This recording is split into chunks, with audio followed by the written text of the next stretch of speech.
Hermanos, el día de hoy vamos a revisar nuestra lección 6.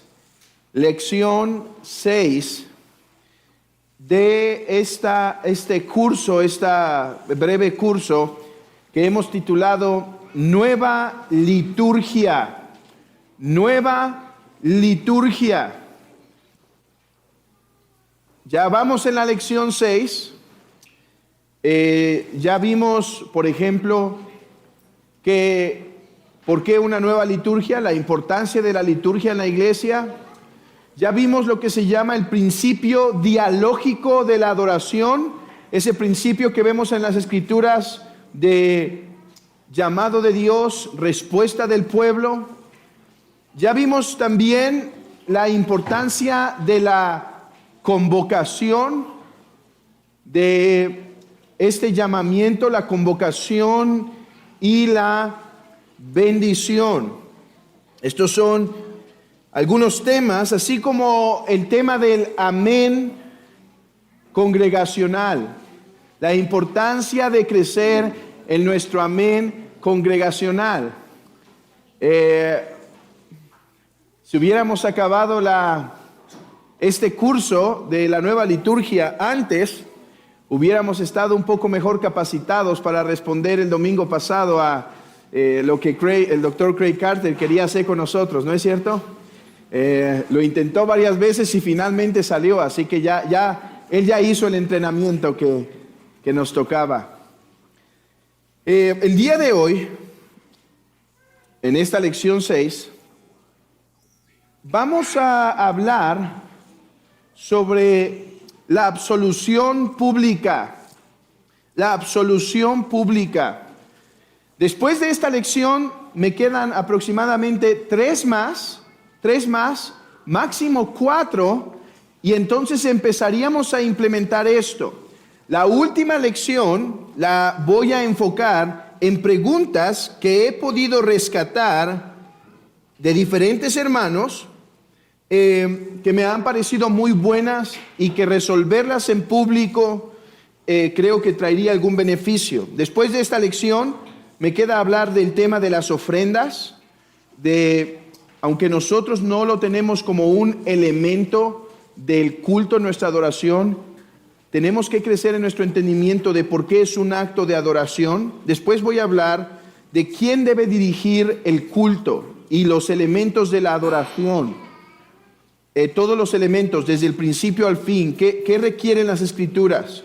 Después voy a hablar del tema de la Cena del Señor, particularmente del uso del vino y la liturgia peculiar que vamos a implementar. Y también, aunque no daré una lección completa, hablaré de la importancia de los salmos en nuestra adoración para renovar nuestro deseo de cantar los salmos en nuestro culto de adoración. Entonces no será una lección para cada uno, algunas las veré en una sola, pero estos son los temas que faltan. Y en la última sesión me dedicaré a responder muy buenas preguntas que he escuchado en diferentes hermanos que creo que ayudaría a presentarlas. Bueno, hoy veamos entonces la absolución pública. Dijo el pastor y ministro Abraham Kuyper, ustedes quizá lo han escuchado, está muy relacionado con el famoso Herman Bavinck. Él dijo esto: la absolución ha desaparecido completamente en nuestra iglesia. Esto lo dice de su iglesia que pertenecía a la tradición holandesa. Pero lo que él dice de su tradición holandesa, nosotros debemos decir de nuestra iglesia, de nuestra, por así llamarlo, tradición teológica. La absolución ha desaparecido por completo en nuestras iglesias.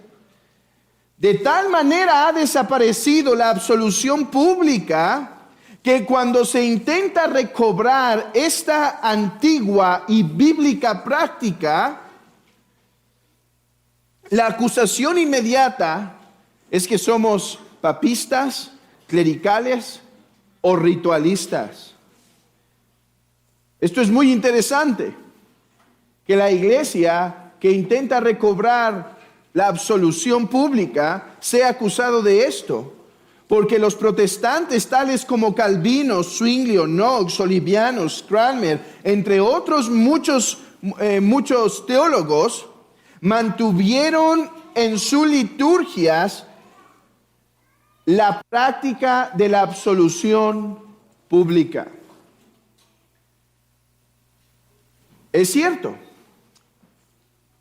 en ciertas tradiciones y sobre todo a finales de la Edad Media y con la tradición tridentina, aquella tradición que se apartó de la verdad, la absolución cayó en una distorsión tal que parecía que un hombre era quien poseía la autoridad y poder para perdonar, en lugar de practicar esto de tal manera que fuera evidente que es el Trino Dios en Jesucristo por quien nosotros tenemos la absolución de pecados. No obstante, que Roma ha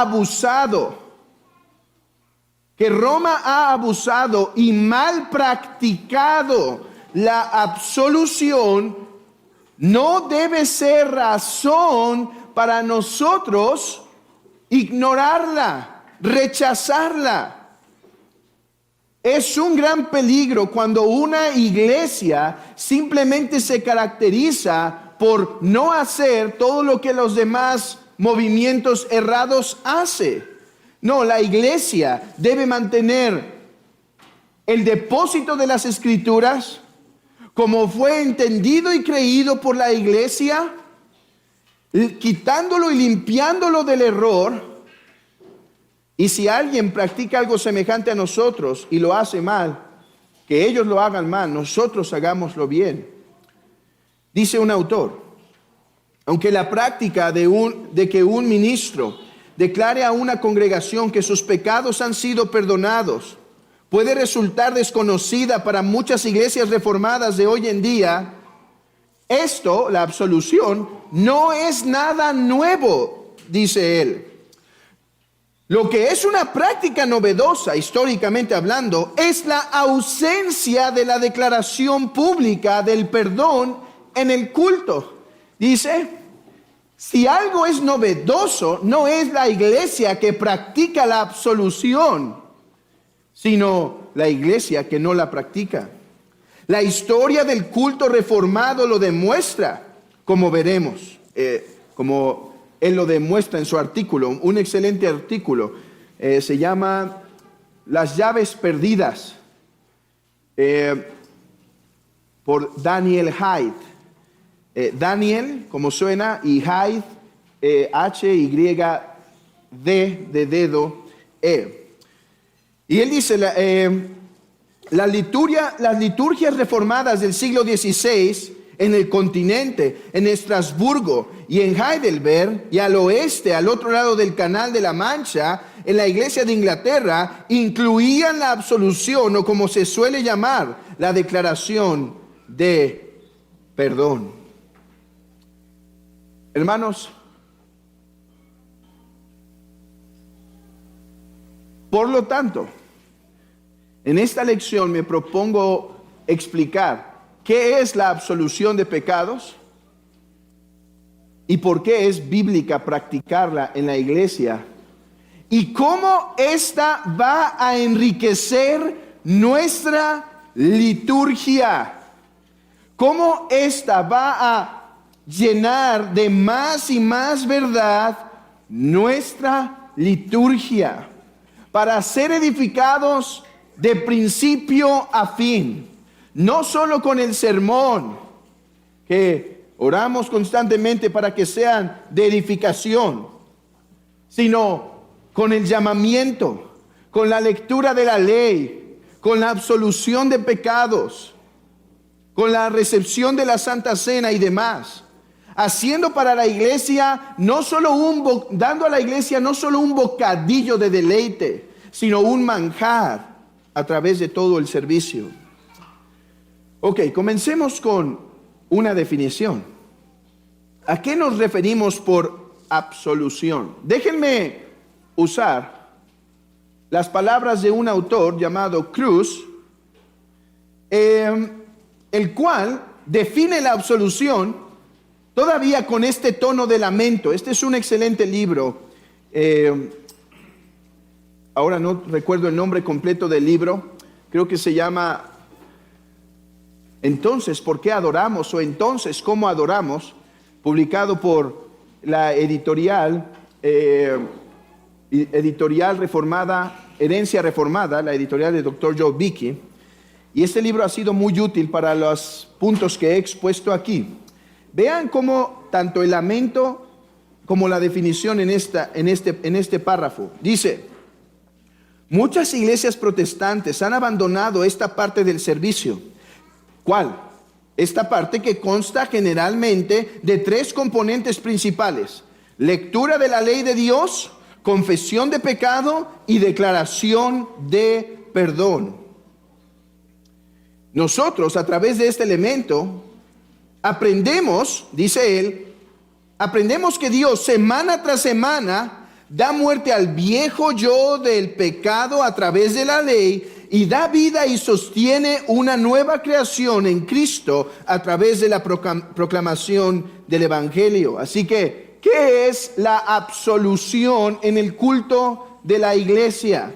Es la lectura de la ley, la confesión de pecados y la consolación del pueblo de Dios por medio del Evangelio. Hermanos, esta sencilla definición ya debe traer mucha paz sobre lo que vamos a hacer en nuestro culto, uno de los elementos que vamos a tener.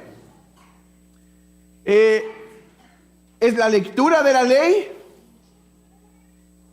un tiempo para pedir perdón al Señor por nuestros pecados y una palabra del Evangelio que nos asegura que nuestros pecados han sido perdonados.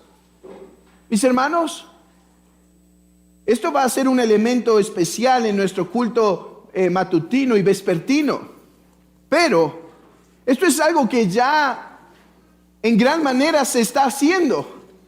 Cuando viene un predicador al púlpito, cuando viene el pastor o un predicador al púlpito y habla de lo que la Biblia requiere de nosotros, y entonces somos convencidos de pecado, pero al mismo tiempo el hermano nos anima y nos alienta que incluso si hemos fallado, tenemos perdón y la gracia está disponible para que continuemos nuestro caminar. Esa es la práctica en el sermón de la absolución. Pero veamos cómo se ve esto en las Escrituras. Veamos su base bíblica, porque ya he enfatizado que es histórico, ¿sí? Esto es algo que se hace, practica desde temprano en la iglesia. Se deformó por un tiempo, pero los protestantes quitaron solo los errores y continuaron con la práctica. Pero ahora veamos su base y fundamento bíblico. Comenzando con el punto de la lectura de la ley. Dije que la absolución consiste de 3 partes: lectura de la ley, confesión de pecados y recordatorio del perdón de pecados. Comencemos con la lectura de la ley. Yo espero que no necesite demostrar que en la iglesia debemos leer la ley de Dios. Algunas iglesias sí necesitan una exposición abundante de esto porque han caído en lo que es llamado el antinomianismo, aquellos que están en contra del uso de los 10 mandamientos para el caminar de la vida, porque argumentan que Cristo nos ha libertado de tal manera que ya no hay ninguna ley que debemos obedecer. Pero esta iglesia ha sido enseñada a través del tiempo y sobre todo cuando estuvimos en Mateo capítulo 5 y 6 en el Sermón del Monte y vimos cómo la ley de Dios, los 10 mandamientos, siguen vigentes para la iglesia en sus diferentes formas, ya sea como está en el Decálogo, ya sea como está en la repetición del Decálogo en Deuteronomio capítulo 5, ya sea como está en los profetas cuando recuerdan algún principio de la ley y lo predican, ya sea el apóstol Pablo en Romanos capítulo 13, cuando dice no debáis nada a nadie, sino el amaros los unos a los otros, y empieza a repetir toda la ley, o ya sea en mandamientos del apóstol Pablo, por ejemplo, en Hebreos capítulo 13, en donde se nos da principios de nuestros deberes los unos a los otros. La ley de Dios en su forma resumida, 10 mandamientos, o en su forma amplia, la aplicación de los 10 mandamientos, debe ser continuamente leída en la iglesia. La ley fue leída a Israel continuamente. El arca del pacto es un recordatorio de que la ley debía estar presente con ellos. ¿Por qué? Porque el arca del pacto contenía las 2 tablas de la ley. Jesús anunció la ley y predicó la ley a sus discípulos, y Pablo no se limita en recordarle la ley de Dios a sus amados destinatarios, cualesquiera que estos fueran, ya sea los romanos, los de Galacia, los de Éfeso. La iglesia debe tener de continuo la ley de Dios delante de sí. ¿Por qué, hermanos? ¿Por qué el apóstol Pablo en Romanos 13? ¿Por qué el Señor Jesucristo en el Sermón del Monte se toma el tiempo para exponer la ley de Dios? Mis hermanos, 2 razones. Porque los 10 mandamientos son el recordatorio de cómo quiere Dios que andemos, de cómo quiere Dios que nos conduzcamos. Hay ocasiones en donde el sermón que se va a predicar va a ser un sermón en su mayoría de consolación. Gracias a Dios que tendremos ese recordatorio semana tras semana de diferentes partes de la ley, en donde seremos recordados a nuestros deberes, a el pacto que hemos hecho con Dios, de que Él nos ha perdonado libremente y sin obras, pero que ahora nosotros por gratitud queremos vivir. Hermanos, ayer, díganme si no, los que estuvieron en nuestra reunión de oración y ayuno, fue un tiempo, al menos lo fue para mi alma, de edificación, volver a recordar esos 10 mandamientos, leerlos y exponerlos brevemente y tomar un tiempo para confesar y decir, Señor, es cierto, he olvidado este mandamiento, perdóname. Es lo que hacía el salmista. Dice que al echarse en la cama, todas las noches él volvía a recordar cómo había sido su día y su caminar para ponerse a cuentas con su Dios, para recordar cómo es que debe vivir. Además, para mostrarnos nuestras continuas faltas y llevarnos a humildad y a humillación. La ley no solo tiene el propósito de recordarnos cómo debemos vivir, sino seguirnos mostrando que hemos pecado, que hemos fallado. Este es el propósito de la lectura continua de la ley en la iglesia de Dios.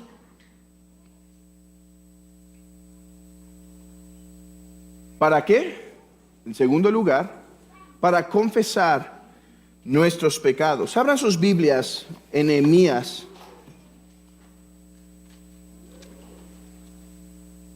Nehemías capítulo 8.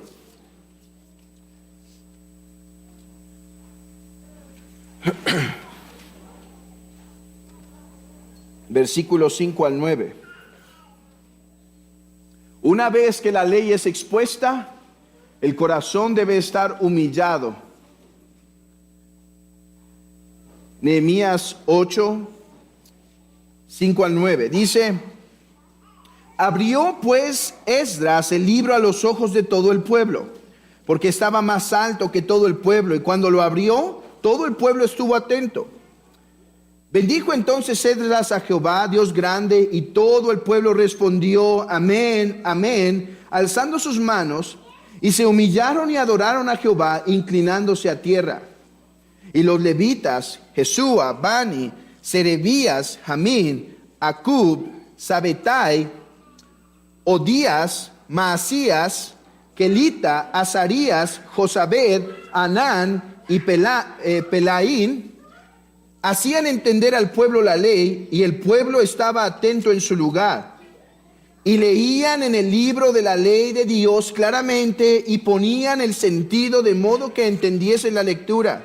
Y Nehemías el gobernador y el sacerdote Esdras, escriba, y los levitas que hacían entender al pueblo, dijeron a todo el pueblo: día santo es a Jehová nuestro Dios. No os entristezcáis ni lloréis, porque todo el pueblo lloraba oyendo la palabra de la ley. ¿Y qué tenemos después en el capítulo 9 de Nehemías? La confesión de pecado. Y no voy a leer todo el capítulo 9, pero ustedes lo pueden revisar, pues lo que tenemos es la confesión de sus pecados a la luz de contemplar la ley de Dios. Este es el mismo patrón que sigue Josías, que sigue el profeta Isaías. Y no nos olvidemos de Salmo 32 y Salmo 51, solo por mencionar algunos. Pues podemos confundirnos que porque lo que tenemos en el Salmo 51 es la confesión particular de David, pensemos que esto solo fue un salmo de David, pero hermanos, ese salmo está en nuestra boca a través de Cristo, y somos nosotros los que confesamos así nuestros pecados. Contra ti y contra ti hemos pecado. Esa fue la misma experiencia del profeta Isaías. Al contemplar la grandeza de Dios, confiesa su pecado diciendo que es un hombre de labios inmundo, que pertenece a un pueblo de labios inmundo. La iglesia debe ser constantemente recordada de la ley para mostrarle el camino por el cual debe andar. Y en segundo lugar, debe ser recordada constantemente de la ley para llevar al pueblo a confesar sus pecados. Mis hermanos, y es que es a través de esta múltiple forma de ser edificados que nuestros corazones pueden ser constantemente confrontados, quebrantados. Hermanos, imaginen que estamos viviendo en algún pecado y no lo queremos abandonar, le estamos dando la vuelta, estamos leyendo las escrituras, vemos el texto y intentamos pasarlo mejor, como que no le leí. Pero imagínense que llega el domingo y ese creyente está endurecido y el pastor empieza a leer la ley de Dios, y por más que quiere, tiene que escuchar ese mandamiento brevemente expuesto, ese mandamiento leído. Y entonces su corazón es movido a decir: Señor, contra ti y solo contra ti he pecado. Ese es el propósito, mis hermanos. Adorar a Dios, esa es la razón por la cual estamos enriqueciendo nuestra liturgia. No es solamente porque queremos vernos más bonitos por fuera. La razón es para la edificación, la consolación, el abundante refrigerio del pueblo de Dios. Esa es la razón por la cual vale la pena hacer estas lecciones, tomar este tiempo para explicar todos estos puntos, saber que es para nuestra consolación, para nuestra edificación. Algunas iglesias temen en implementar la adoración pública, porque cuando se lea la ley y se dé un tiempo para que en lo individual cada uno se ponga cuentas con Dios, y después el pastor haga la oración de confesión de pecados, dice que creen que los incrédulos que están entre nosotros se pueden incomodar al enfatizar la ley. Que se incomoden, qué bueno. Eso creo que es lo que debe pasar en la iglesia de Dios. Que el pecador se incomode. No porque lo tratamos mal y sigamos creciendo en nuestras actitudes de ser saludadores en las puertas y amables y atentos e invitar a las personas que se queden. Pero si la palabra y la ley los hace sentir incómodos, y más cuando la iglesia confesa con un amén, sí, somos pecadores, que se sienta incómodo por su bien. Porque dice el apóstol Juan, que cuando confesamos nuestros pecados, adoramos a Dios. Hermanos, ¿habían pensado en eso? Cuando confiesas tus pecados, adoras a Dios. ¿Por qué? Déjenme leerles un pasaje. Si decimos que no tenemos pecado, nos engañamos a nosotros mismos y la verdad no está en nosotros. Cuando leemos la ley y asentimos y decimos, sí, soy pecador, adoro a Dios. Porque Dios dice de este mundo, eres pecador. ¿Y saben qué dice el mundo? Tú no dices lo que es el pecado. Tú no estableces lo que es el pecado. Yo digo lo que es el pecado y yo digo que no soy pecador. Y así el mundo le deshonra. Pero ¿qué pasa cuando su iglesia, la que ha sido perdonada, la que ha sido salvada, la que entiende su pecado, se le lee la ley y dice, sí, Señor? ¿Qué hacemos cuando confesamos de esa forma? Adoramos. Decimos, Señor, tu palabra es verdad. Todo el mundo es mentiroso, pero tú eres verdadero. Yo soy pecador. Hubo un muy buen teólogo llamado Anthony Huekema. Este fue un presbiteriano con muy buenos libros y de hecho algunos de ellos están en español. Y él tiene una parte en uno de sus libros que se llama Creados a la imagen de Dios, en la cual me encuentro grandemente en desacuerdo. Y él pregunta si el creyente debe recordarse de que es pecador. Y él dice, no, porque hemos sido perdonados. Hermanos, yo no veo eso en las Escrituras. Yo veo a un pueblo perdonado, como dice el apóstol Juan, que acabamos de leer, que todavía confesamos nuestros pecados. Yo no veo eso en el apóstol Pablo en Romanos capítulo 7, cuando confiesa su miseria y entonces termina adorando. Pero gracias sean dadas a Dios en Jesucristo. Mis hermanos, la confesión de pecado tiene el propósito de humillarnos para llevar gloria a Dios. Y esto es algo que nuestra carne necesita mucho. Humillación constante. Porque mis hermanos, todavía somos un pueblo que no llega a la meta, que nos endurecemos, que nos enfriamos. Y necesitamos que el Espíritu siga obrando con su ley para llevarnos una y otra vez a la imagen de Cristo.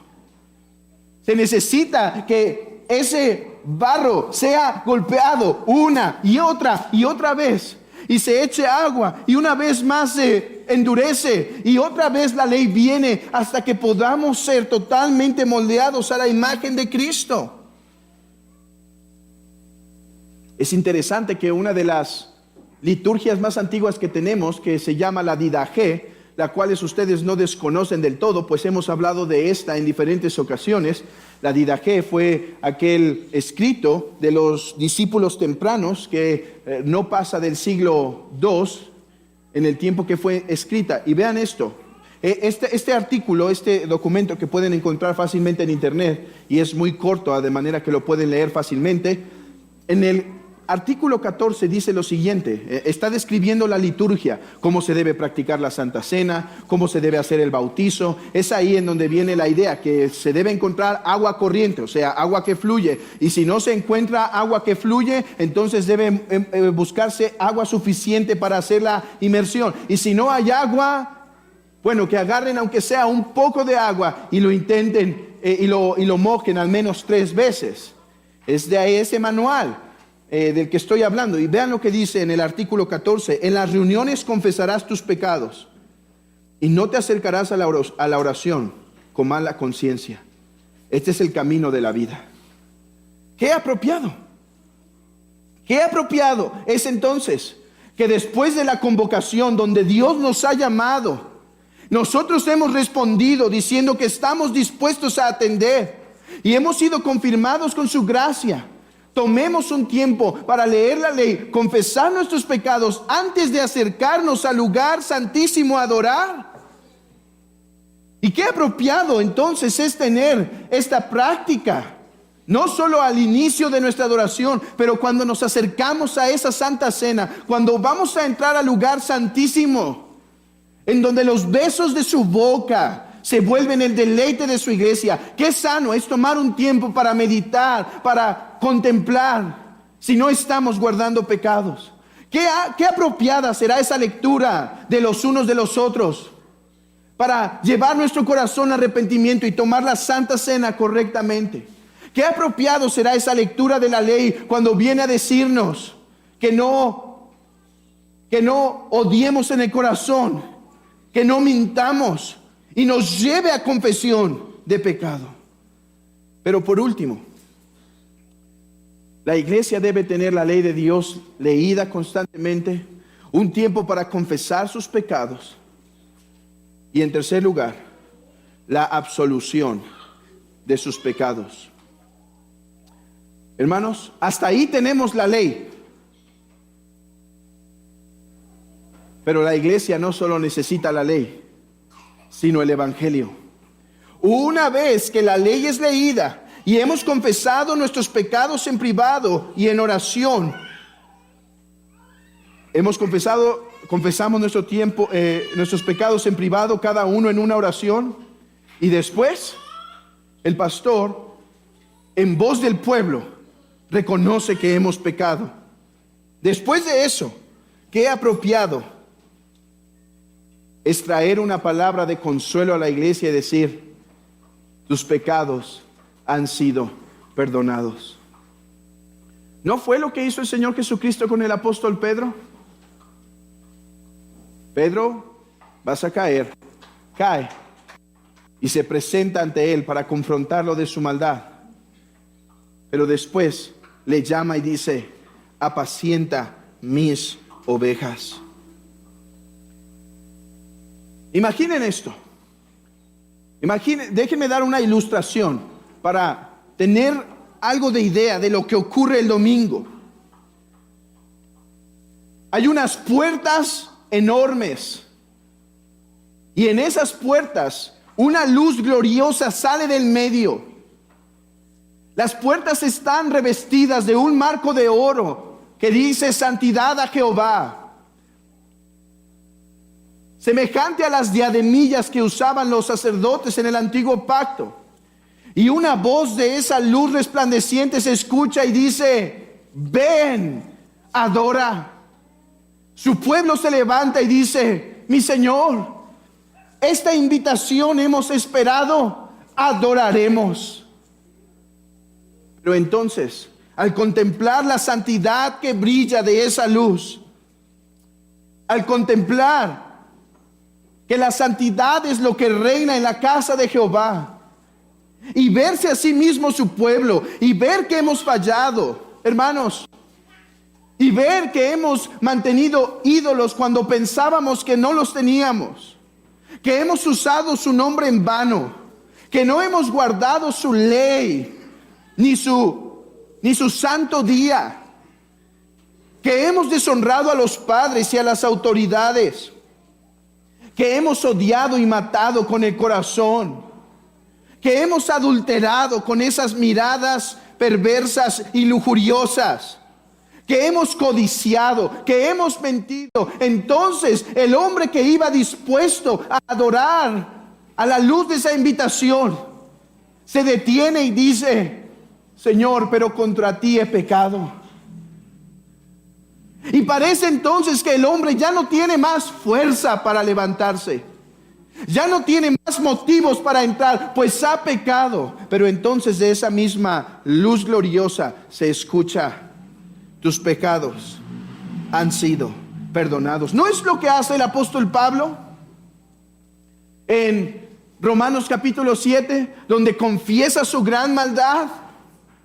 Pero empieza Romanos capítulo 8 diciendo: ninguna condenación hay para los que están en Cristo Jesús. ¿No fue lo que Jesucristo quería hacer con sus discípulos cuando resucita y dice a las mujeres y a los apóstoles: anda y ve y di a mis hermanos que los espero en este lugar?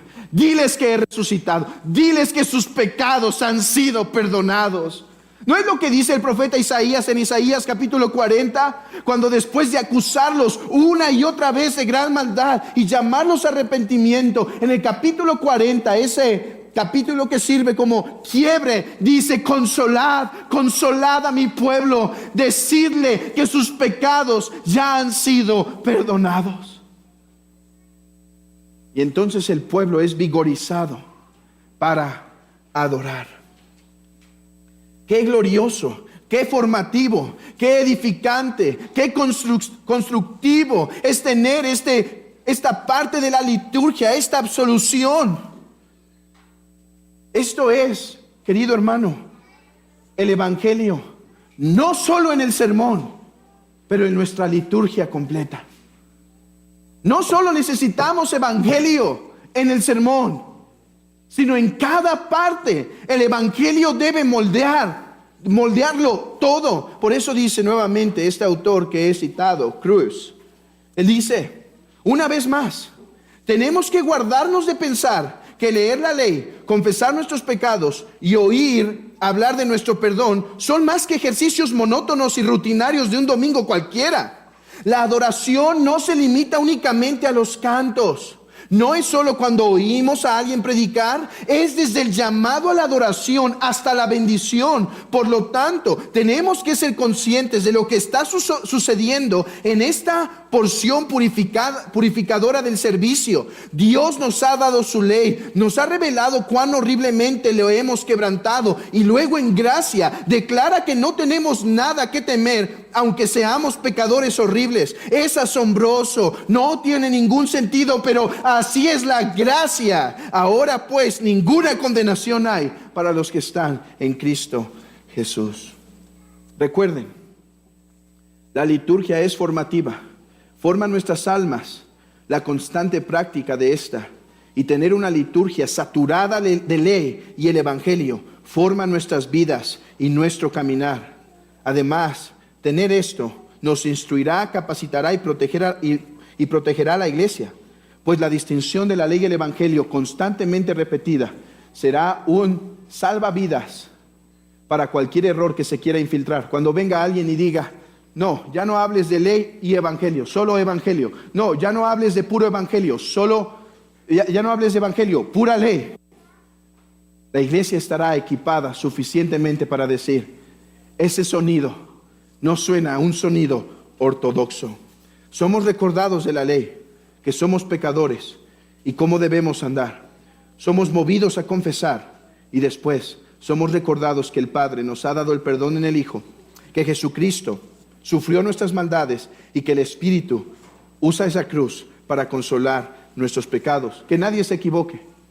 No es en el nombre del pastor que la absolución es dada, es claramente en el nombre de Cristo. Es cierto, hubo algunas liturgias protestantes que no temían decir, el pastor no temía decir: los absuelvo, pero siempre enfatizaron los protestantes que, a diferencia del papismo, esta absolución siempre venía en los méritos de Cristo y el pastor solo en la voz de Cristo, solo usando la voz de Cristo. Mis hermanos, este es el tema de la absolución, la ley, la confesión y el perdón de pecados. Que Dios nos ayude a enriquecer con esto nuestra liturgia. Oremos.